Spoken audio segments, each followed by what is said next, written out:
Hello everyone, welcome back to my new blog. তো আজকে আছে আমার মাসি শাশুড়ি বাড়িতে, মাসি শাশুড়ি বলে মেবি, তো মাসি শাশুড়ি বাড়িতে ইনভাইট। তো বিয়ের পর প্রথম আমি যাচ্ছি, আমাদের দুজনের ইনভাইট আছে। তো ওখানে গিয়ে কি কি করছি না করছি সবটাই তোমাদের সাথে শেয়ার করব, কি কি খাচ্ছি না খাচ্ছি।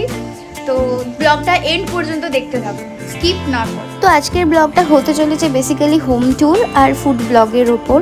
তো মাসিমণির বাড়িতে ফার্স্টে এসেই আমরা কিছুক্ষণ বসার পরই খেতে বসে পড়েছিলাম, কারণ অনেকটা সময় হয়ে গেছিলো। আর মাসিমণির ছিল একটা বিরাট বড় বিয়ে বাড়ি, আর সেই বিয়ে বাড়িতে এই সমস্ত অ্যারেঞ্জমেন্ট ছিল। কি কি খাচ্ছি না খাচ্ছি সেগুলো তো ভিডিওতে তোমাদেরকে শেয়ার করেই দিয়েছি, বুঝতেই পারছো। ফার্স্টে ফিশ কবিরাজি ছিল, পোলাও ছিল, তারপর যেটা ছিল সেটা হচ্ছে চিকেন বাটার মশলা, তারপর ছিল মাটন, যেটা আমি খাইনি তাই ওর পাত থেকে আমি ভিডিওটা তুলেছি। তারপর তো যেগুলো থাকে ম্যান্ডেটারি, চাটনি, পাঁপড়, মিষ্টি, যেটার মধ্যে চাটনি আর পাঁপড়টা আমি নিয়েছিলাম।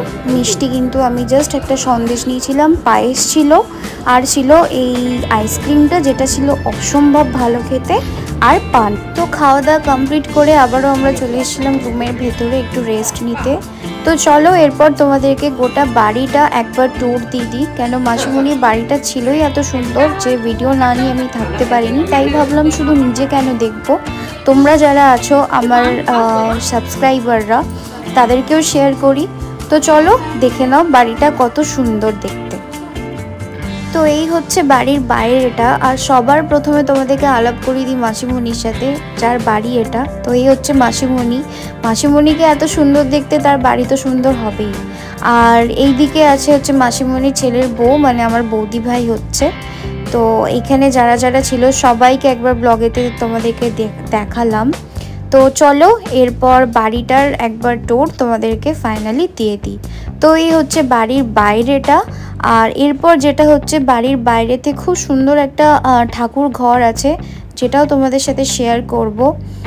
বৌদি ভাই ওখানে দুটো বৌদি ভাই আছে, তার মধ্যে এটা ছোট বৌদি ভাই আমাকে সমস্ত রুম ঘুরিয়ে ঘুরিয়ে দেখাচ্ছিল। তো এই হচ্ছে ঠাকুর ঘর, এখানেই ঠাকুরের নিত্য ভোগ তৈরি হয়, এখানেই ঠাকুরকে নিবেদন করা হয়। আর এটা হচ্ছে সেই রান্নাঘর, যেটা দেখে আমি একদম অবাক হয়ে গেছিলাম। মানে প্রায় একসাথে 12 জন মিলে মনে হয় এই রান্নাঘরটায় রান্না করতে পারবে। 3টে পার্টিশনের রান্নাঘরটা, ওই যে দূরে দেখছো এটাও একটা বড় রান্নাঘর, এটাও একটা রান্নাঘর। তো এরপর চলে আসছি ওপরে, মানে দোতলায়। দোতলার ডাইনিং প্লেসটা এতটাই বড়, আর এখানে প্রায় অনেকগুলোই রুম আছে, তারই মধ্যে আমরা বসে একটাতে রেস্ট নিচ্ছিলাম। তো এটা হচ্ছে একটা ব্যালকনি, আর পেছনে গ্রিন কালারের বিল্ডিংটা হচ্ছে বিয়ে বাড়িটা। আর ব্যালকনি এত বড় ছিল যে একটা রুম থেকে আরেকটা রুমে অনায়াসে যাওয়া যায়। আর এটা হচ্ছে সেই ছাদটা তোমরা দেখতেই পাচ্ছ, পুরোটা সেট করা আছে। আর বাড়ির কালার কম্বিনেশন, ডিজাইন খুবই সুন্দর। তো আজকের ভিডিওটা এখানেই এন্ড করলাম। ভিডিওটা যদি ভালো লেগে থাকে please like, comment, share and subscribe. Thanks for watching.